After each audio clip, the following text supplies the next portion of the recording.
Susan Inouye is an executive coach, best-selling author, and co-founder of Sawubona Leadership. With a 2-decade career transforming over 600 companies, she's renowned for integrating millennial insights into corporate strategy. Her best-selling book, Leadership's Perfect Storm, explores how millennials redefine leadership through possibilities, passion, and purpose. Recognized as one of the top 10 inspiring women rocking the global business world, Susan's work fosters inclusive cultures globally under Sawubona Leadership, celebrating individual gifts and uniting generations. I'm really excited about this interview. We're going to talk about driving change, how to get your team to rally around change efforts. We may talk a little bit about millennials, but Susan, welcome to the show. Thank you so much, Mike. It's great to be here with you. And my first question is, what do you believe is the most important characteristic of a great leadership team? Yeah, I think there are many, but one that stands out for me is a shared commitment to being able to embody the values and live into the purpose of the team every day, not just in what we do, but in who we are. And when I talk about values, I mean, what's most important to the team. And I think three values that come up for me of great leadership teams is respect, accountability, and trust. The respect for each other's gifts that we bring into the world, the respect for each other's values, what's most important in our lives, and the respect for other people's thoughts and ideas and their viewpoints, especially when they're different than ours, and having openness and curiosity and less right wrong judgments. And, when I talk about, I guess, accountability, I'm talking about holding ourselves and others accountable to our gifts, holding ourselves and others accountable to the values of the team and the purpose of it. And then I think a third one for me is being able to hold ourselves accountable to continuously growing and developing into the best versions of ourselves. And hopefully, we're in companies that actually put aside financial funds for that to happen and actually require us to do training and coaching and hire, a coach and things like that. Because when you talk about driving change, the best companies, Mike, are the ones that adapt the core value of growth and development. Because if we're constantly changing and being better, then it's very easy when an initiative comes along for us to head in another direction because we've developed the muscle of change. Yeah, I'm so on the same page with you. And very often when we talk about, setting money aside for, people growth and all that stuff, people look at that as this warm, fuzzy thing. And yeah, but we've got to invest in new equipment or what I have seen time and time again, and there's studies that show it, is that investing in people is going to give you your greatest ROI. The number one driver of profit growth is people growth. So we need to do that. So I love what you're saying there. I also, when you talk about values and purpose and the importance of that on a leadership team, what I have seen too is while that's important for the leadership team, the CEO has got to be the model. It's very easy to say, oh, HR is going to own culture, values, purpose, all that stuff. Our HR person is going to own it.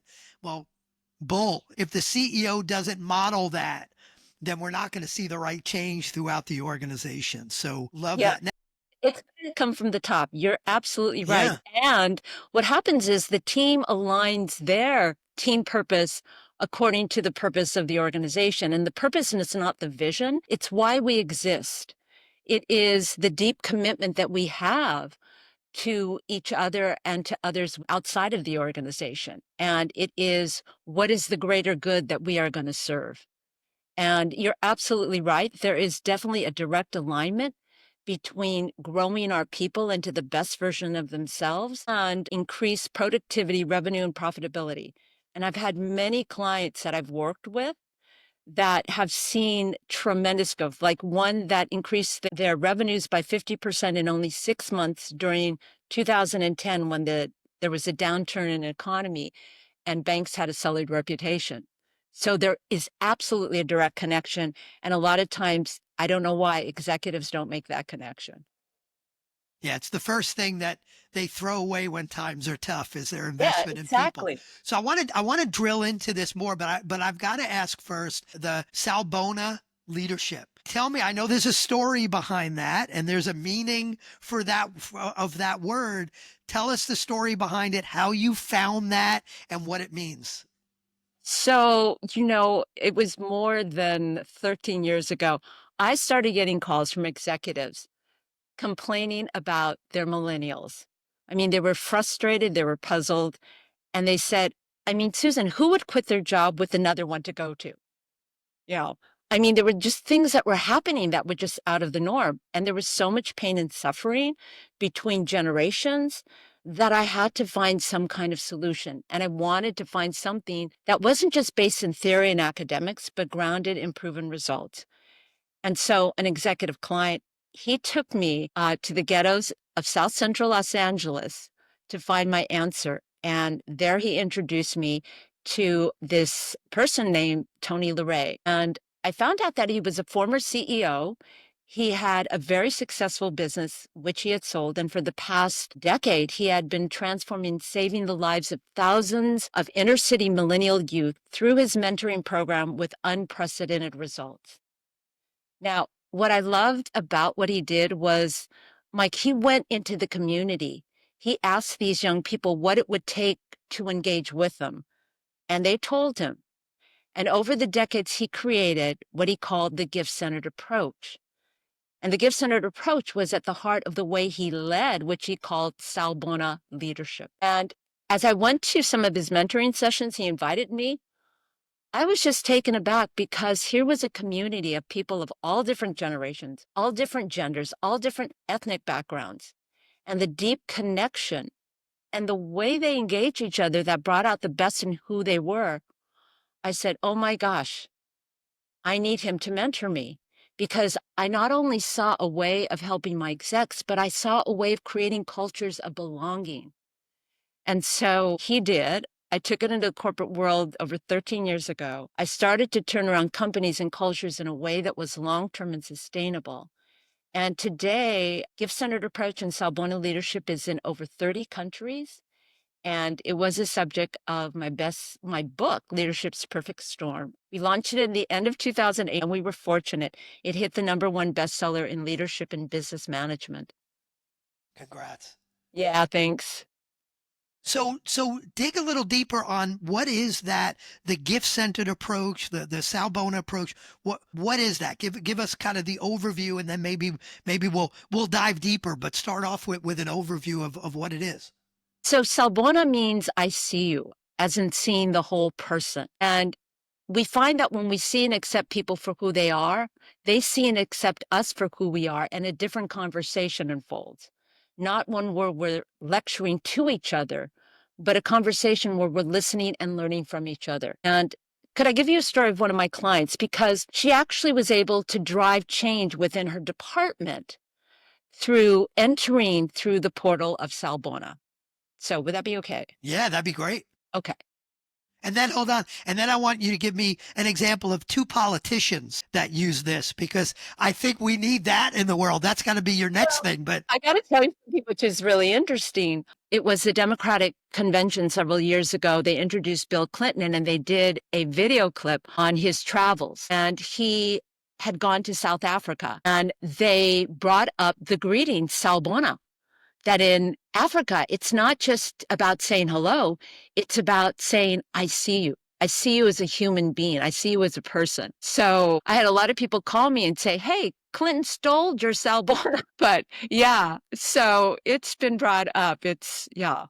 yeah, we need that more. We need that more in the political world. But I I took you know. on a left turn there. Go back to you were Okay, about this to is tell a great. client story. Yeah. So I'll call this person Kathy. And Kathy was the director of IT. And I was working in the company with other execs, not with her. But one day she came up to me and she was just very distraught. She said, Susan, I don't know what to do. I'm going to have to fire one of my best people, Jack. Now, Jack is a millennial.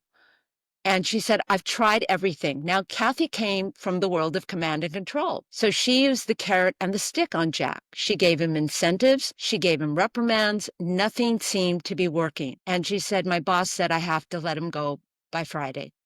I said, okay. So we talked a little bit more and I told her about gifts. And then I asked her, so what do you think are Jack's gifts? And I remember her just having a blank stare. And this is not unusual because gifts are what we were born to bring naturally into the world. It's what we do without thinking about them. It's just who we are. So I reframed the question. I said, Kathy, why did you hire him? And her eyes lit up and she said, wow, because he's not like any other tech rep. He doesn't talk down to our customers in that techie language that tech people usually do. He gains rapport easily. He can solve the most challenging issues, and every rep comes to him for help, and he's good at coaching them.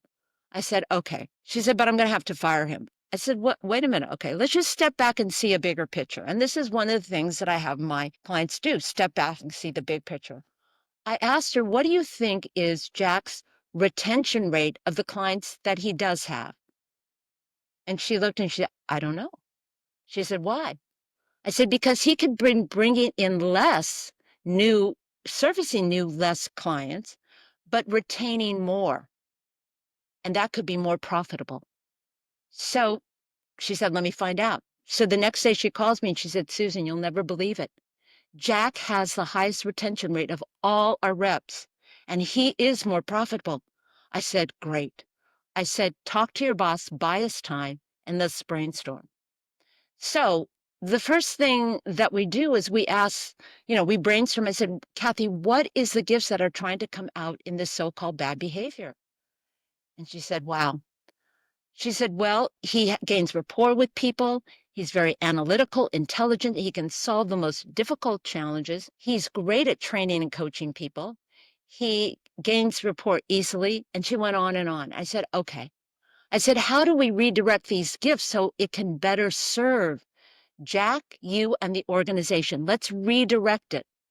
And she came up with this really great idea. She said, let's have him create a training manual, give away all of his secrets so the other reps can have it. I said, great. And I said, he's also has the gift of training. Why don't we have him train the entire department? She said, oh my gosh, yes. I said, but first you have to convince him that you want him to do this. And I would start with acknowledging his gifts, recognizing them. And so she did. He was flattered and he said, sure, he'd do it. Now, we did many other things, but what happened was, the long story short, is the company got a new training manual. Jack trained the entire department. Productivity and retention went up across the board. Jack, in breaking down what he could do so naturally well, found other ways he could be more effective and efficient. And now, Mike, he was making his monthly quotas of new customers served. They had 3 consecutive years of the highest retention rate of their customers, and Kathy was promoted from a director to a general manager. And that's how she drove change within the organization by entering through the pinhole, which I call Sawubona. So is the heart of Sawubona all about understanding, helping people understand what their gifts are, what their genius is, what their strengths are, and saying, how do we take that and better leverage that in the organization, which is going to be great for them and great for us? Is that the heart of it? It's the entry point. It is the entry point with where we start. Because, and it's not about taking an assessment where the assessment says these are the person's strengths or whatever. We call them gifts, and we call the other side to the gift the blind spot. And you can turn a blind spot into a strength. But let me go back. It is the entry point, because if you don't even see the gifts in your people, how do you, and this drives change, by the way, how do you put them in areas of their job where their gifts blossom? And when their gifts blossom, they feel valued and seen. How do you then praise the gift? And praising the gift is different than just praise. It's not, I can praise the action, like, thank you, Jack, for putting my stapler back in my drawer. I really appreciate, and he'll keep putting it back in the drawer. But if I praise the gift behind the action. Like, my gosh, you have a gift of organization. Like, that is so cool. I mean, how can you use that in other parts of our company? And now I get him starting to think how he could use the gift, not just the action. When you start doing this, people feel recognized. And by the way, there was a study done by Korn Ferry. It was their 2025 annual workforce survey. And in it, they said that the number one driver of job satisfaction and dissatisfaction was things like recognition. They said compensation, but they said compensation is not about the money so much as it's about the recognition. Do you value me? Do you care about who I am? Do you see me not as uh, an asset that is transactional, but do you see me as a human being in the moment, especially around AI and automation? So this is the thing that drives them. And in Sawubona, when we recognize the gift, it drives them even further. So it's an entry point, but it's not everything. So we enter through it. I mean, I can tell you that I've had organizations that just see the gifts, praise the gifts, put people in areas where the gifts will blossom. I had a business owner do this, and I worked with her for a while. They increased their profits. They doubled them in 1 year just by following those things. But they create a culture where everybody is observing. And there's other things we did too, but it's the entry point. If we can't even see this, then all we're doing is judging our people and saying, hey, you did this wrong. You did that wrong. Yeah. Does that make any sense? It does. It does. How you said something earlier around the gifts is that's something that comes, those gifts come natural to us. I don't remember exactly how you put it, but when I think of gifts and I might define natural talents maybe in the same way, is that we don't necessarily see that in ourselves because it's things that come easily to us. So we think everybody can do it. So do you find that with gifts that people don't necessarily see their own gifts? We have to hold the mirror up to them to say, hey, you may not know it, but you have these gifts. Right. I mean, when I do an assessment of a client that I'm working with, even execs, and they've risen to the top, they've been using their gifts for years. I'll ask them, what are your gifts? And they'll go, I really don't know. So what I have them do is pick 5 people who have their best interests at heart, who they trust, that know them, and will tell them their gifts and what their blind spots are, which is the other side to the gift. And so when they get back this feedback from people that they trust and respect, they go, oh my gosh, I didn't realize that I have this. I didn't, yeah, that, and it all of a sudden these aha moments go, I got it. Yeah. Now, the funny thing about gifts, and this is where development happens as well, and we talked about growth and development being an engine of change for our people, right? Learning how to constantly change and build that muscle of change is the other side to the gift. So if a person has the gift of planning, and it depends on how planning is defined, usually the other side to that gift, what do you think it is? The other side to the gift of planning? Do you mean other side meaning a blind spot or? It's what they're blind to and need to learn. If you are a planner, what are you blind to and need to learn? I would think someone who's a real good planner may sometimes be blind to making quick decisions and getting started because they want to analyze and keep planning. Yeah, so it's being able to let go and go with the flow. Most people who are great planners, if something doesn't go according to the plan, they get very frustrated, right? So now we know, but what's interesting is when you tell a person, look, you have this gift, but you're overusing it until it becomes your weakness. Just like when we overuse a muscle, it becomes weak.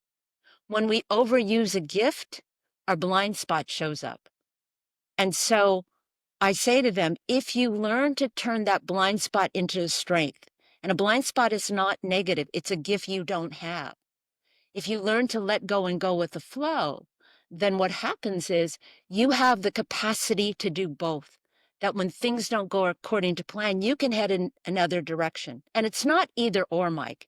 It's an integration of both. And this is also another definition for me of balance.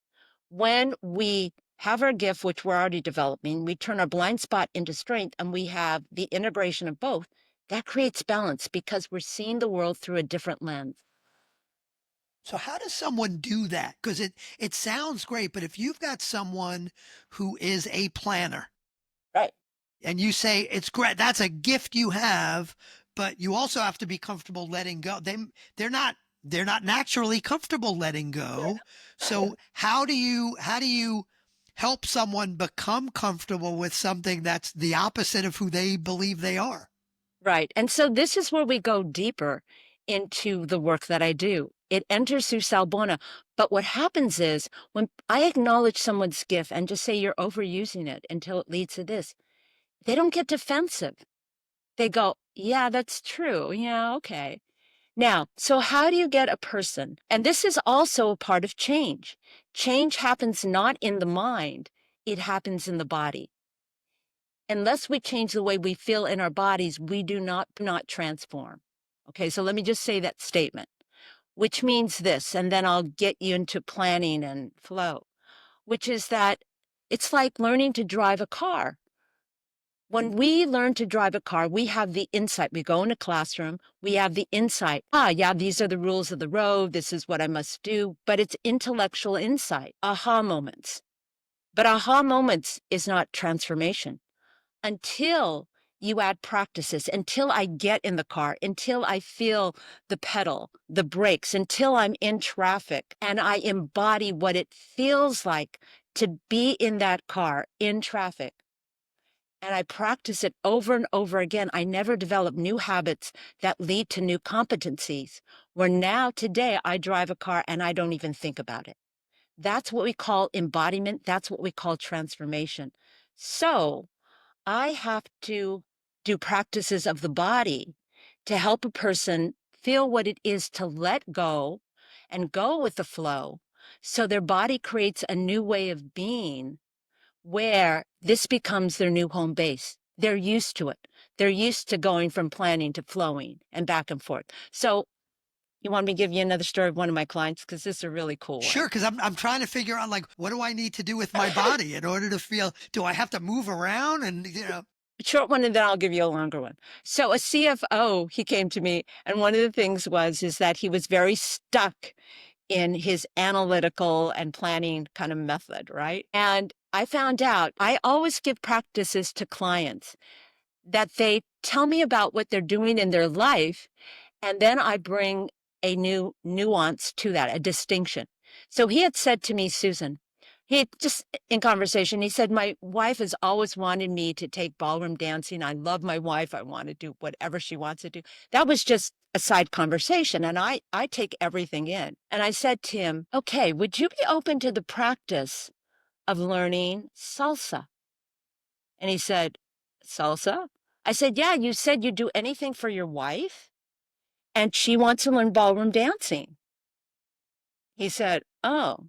I said, so you could kill two birds with one stone. You could do a practice that I want you to do. So you could feel in your body what flow is, and you will then please your wife. He went, wow, okay, okay. So they hired a ballroom teacher. And I remember he got in, I'll just call him George. George got into private lessons with his wife. His wife was so excited. She said, tell Susan I love her. So when he went to go take private lessons with his wife, the salsa teacher first said, oh my gosh, you are so stiff.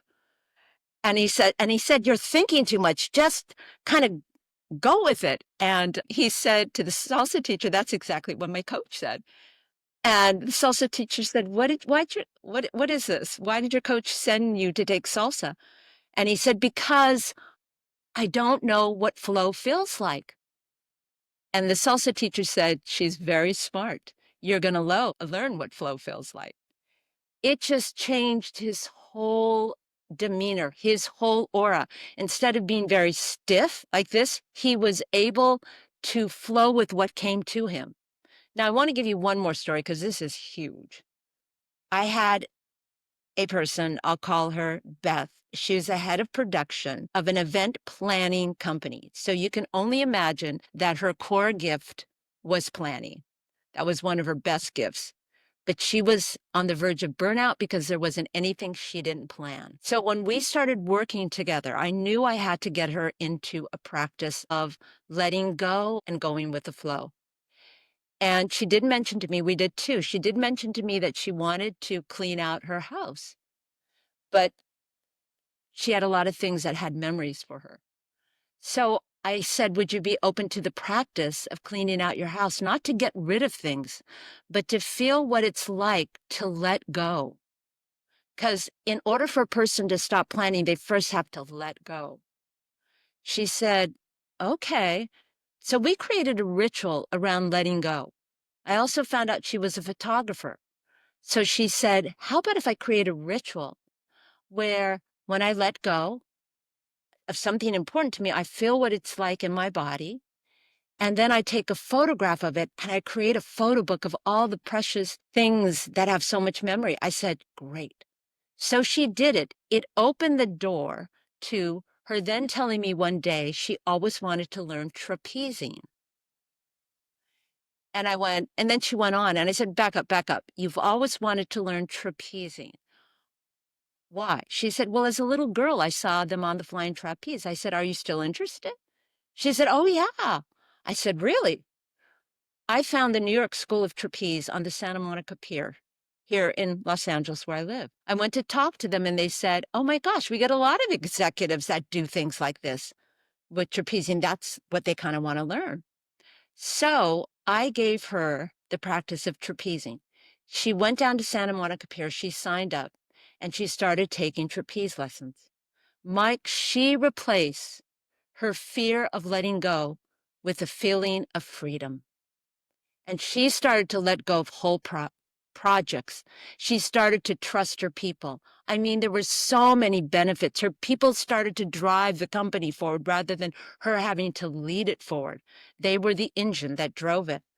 And because now she knew what it felt like, and by the way, she's still taking it. She's now doing silks, and silks is a little bit harder, but she said, Susan, I have never felt what it is to have such freedom when I let go. So that's why doing somatic practices, that practices of the body, are so important in transformation. So how do we relate this to a CEO or a senior leader that is trying to implement some major change in the organization? It's not necessarily they want to change from planning too much to letting go or some they want to implement some change in the organization. And I'll give you a silly example from my previous life as a management consultant many years ago where change was not handled well was I was working for what's now called Accenture way back in like 1989. Know that company well. Yeah, I helped my client, it was a retailer, implement a brand new system to automatically replenish inventory. Our pilot department was Playtex bras. That's where we were implementing this system. And we thought the system worked great. Zero return on investment. Inventory got worse. The reason why inventory got worse, getting back to change, is because while the system seemed to work fine, all of the merchants that had to approve these orders didn't believe what any computer system was going to tell them. This was way back before AI and us believing what computers tell us, but didn't believe what any computer system would tell them. So what they did is these automatic orders would come out and they would just modify them all. And it totally screwed up inventory. It's a matter of we created this system, but didn't really handle the change management very well to get people to change the way they're thinking. Now, these days, there may be a whole bunch of other things, the AI changing the world and how we do things. But how should a leader think if there's a major change they want to drive in their organization? How could they use some of these concepts to think, how do I implement change in my team or in my company?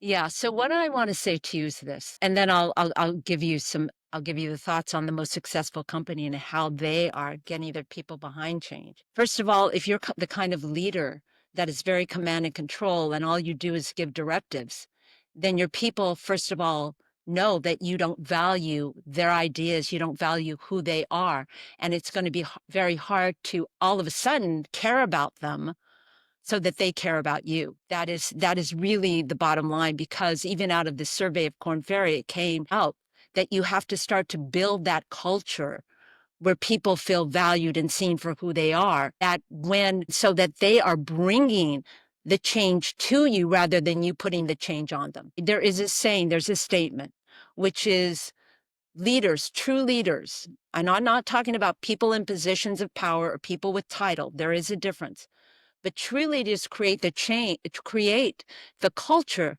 where change doesn't happen to us, it happens because of us. And what we're finding is that the most successful companies, what they do is the ones that are able to get their people behind change initiatives are the ones that first receive the voice and the inputs of their people.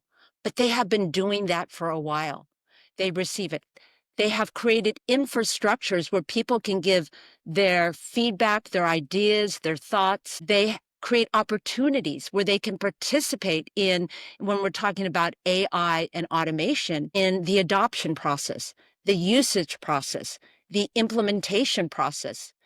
And in doing all this, it helps the company to integrate technology that is not only supports, but advances the organization strategies that already exist. They give voice to people. For example, Gen Z, they grew up with AI. These are the companies that give voice to Generation Z by saying, hey, we want you to mentor our leaders because we know that you'll catch on much faster than others. So it is very much so that you start to create that environment, because we're in change all the time. And that's why I'm saying, if one of the core values of a company is growth and learning, and they require their people to do something every year, they're constantly changing so that when it happens, it's not a big deal. I love that. And it's not just like you could encourage growth and learning. Yeah, you've got to go get trained on that. You've got to go learn, but still not really see people, still not really accept their input, still be more command and control from the top.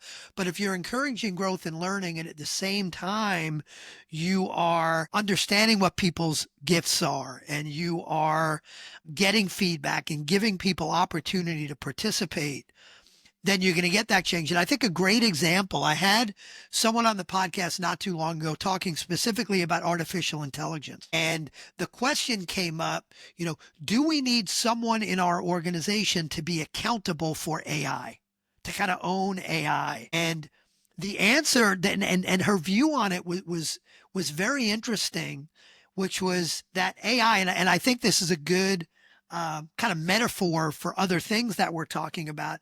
AI is very much a technology that is grassroots. It's not someone at the top saying, we will all use AI in this way to do this. It's a lot of people trying out ChatGPT for something, and Gamma for something else, and Perplexity for something else. And through that, you realize what's working and then perpetuate it throughout the entire organization, which is very different than top down. It seems like that's a metaphor for how a lot of change should be happening. Yeah. And you got to understand, I mean, partly is the people at the top who are of generations prior to millennials. They don't take the time to really understand and know what their people need and value, and then provide opportunities for those needs to be fulfilled. One of the things that we are finding out, and this came out in the survey, that what they value is growth. They value an organization, a company, investing in them becoming better leaders, investing in their skills in AI. They want to not just understand it, they want to be able to use it in a meaningful way in their work. And by the way, they see the change in AI happening, but they don't feel prepared to meet it because they feel that their companies are not giving them the skill, that they're not skilling them up to be able to meet the demand and the challenge. And so, and a lot of times, one of the reasons it's not happening is because the generations prior to millennials don't feel comfortable with it.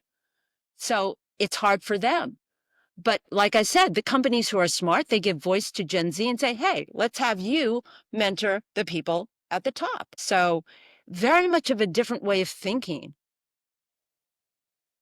So what's the if I'm a leader and again I want to drive change, what's what's the first thing a leader should be thinking about? How do they, do they need to go out and hire you to help people take salsa lessons and trapeze? Like because of your expertise and your gifts, you have the ability to come up with these ideas and help your clients. But for the leader who's saying, hey, I need to try to change myself, I want to help change the company and do that through others, what's the first thing they ought to be thinking about? Is it that entry point of starting to understand the gifts in their team members? Is that the first thing they ought to do? Or is there a different way to get started?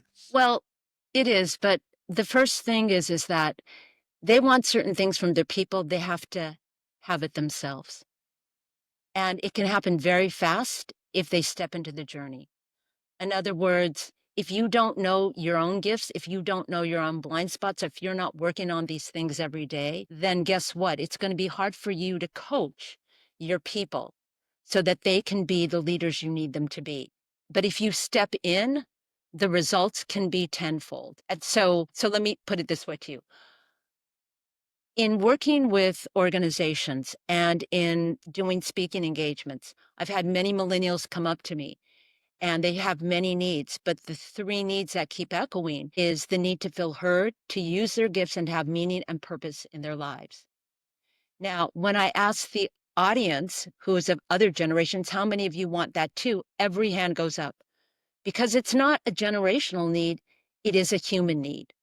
So if leaders do not address these three needs of human beings, then it will be hard to get people behind you to drive change because they'll constantly be complaining. They'll constantly be going, you don't get me. And the one thing that I do know is that when and this workplace survey backed it up, they say they want to be challenged. They want to have interesting and different work as long as you don't just lecture down to them.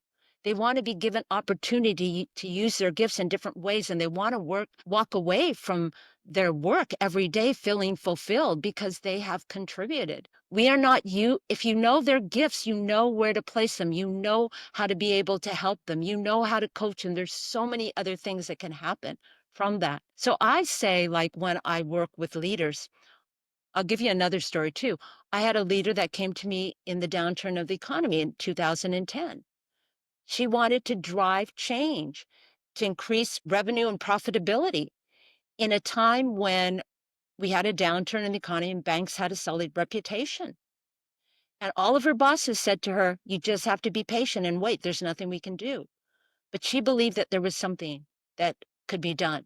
She said, I really believe that I can drive this change so that this region, she was a regional manager and senior vice president of a subsidiary of an international bank that I worked with. And so she came to me and we talked.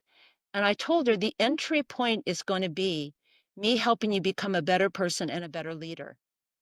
And she looked at me and she said, like, what does that have to do with me increasing my productivity and profitability? I said, everything, Yeah. everything. And so we started at the pinhole, and it's like the pebble in the pond effect. If you are the rock and you have changed and you're such an amazing leader, I drop you into the pond and your goodness ripples out to touch everybody else in the pond and things happen. So I worked with her, entered through Sawubona gifts. I talked to her people. The complaints from her people were, and why they didn't like getting behind her. They did their job, but the extra stuff that you need to drive change will not happen because number one, they said She only approached them when she saw them doing things wrong.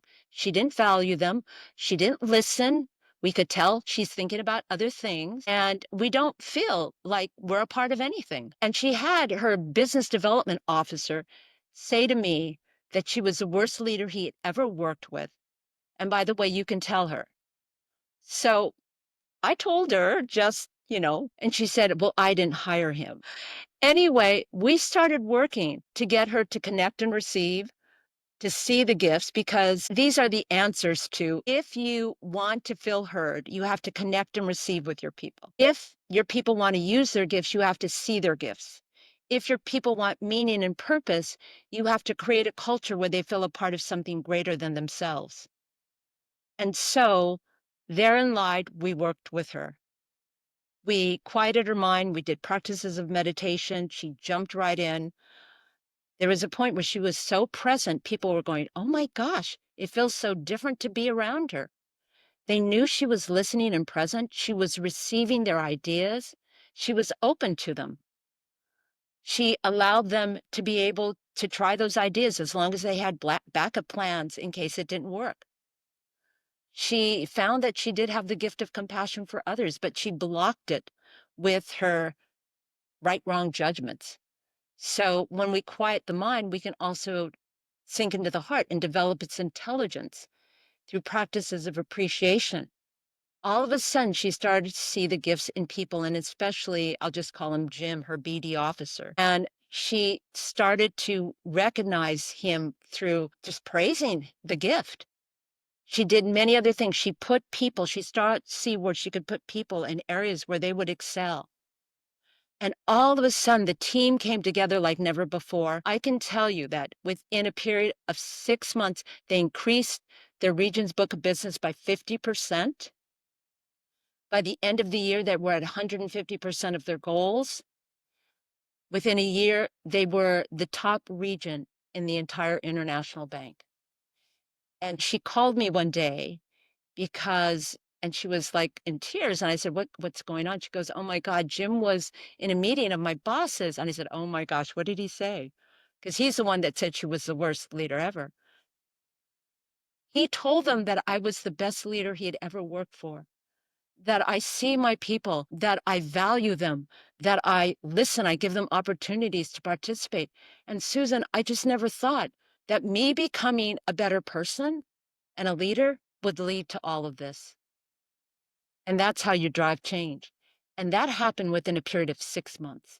So you tell me if that's not fast enough. Yeah, that's amazing. That's amazing. So, Susan, as we start to kind of wrap this up, if someone wants to take the next step, if someone wants to find out more about you and your services to help them understand their own gifts, see themselves better, help them see others better, and help others see their gifts. I'm using a different language now already from us talking together. But if someone wants to take that next step in better understanding their own gifts, helping others to see and leverage their gifts, where should people go to find out more about you, your book, your speaking, all the things you do? Sure. Thanks, Mike. We created a page. It's susaninoue.com/BLTS. So let me spell it. It's Susan, SusanInouye.com/B as in better, L as in leadership, T as in team, S as in show. And they'll find on that page I have 3 offers. They can download a chapter of the book. That's one. Number 2, there's a link to the book on Amazon, and all proceeds, by the way, go to Youth Mentoring Connection, who is the organization that taught me Sawubona Leadership. And the third is they can book a discovery call. And if they just want to ask me questions or they have a challenge, I'd be happy to ask me anything. And if they're interested in my services, they can ask that too. And by the way, if you're driving your car and you couldn't write down all those, and people could probably spell Susan okay. It was the rest of it they need help with. That this will all be in the show notes. So when you park your car and you have a chance to actually look at your phone. Look at the show notes and it'll be there. But Susan, thanks so much. Yeah, I always say if you want a great company, you need a great leadership team. Susan, thanks for helping us get there today. You're welcome. Thanks, Mike.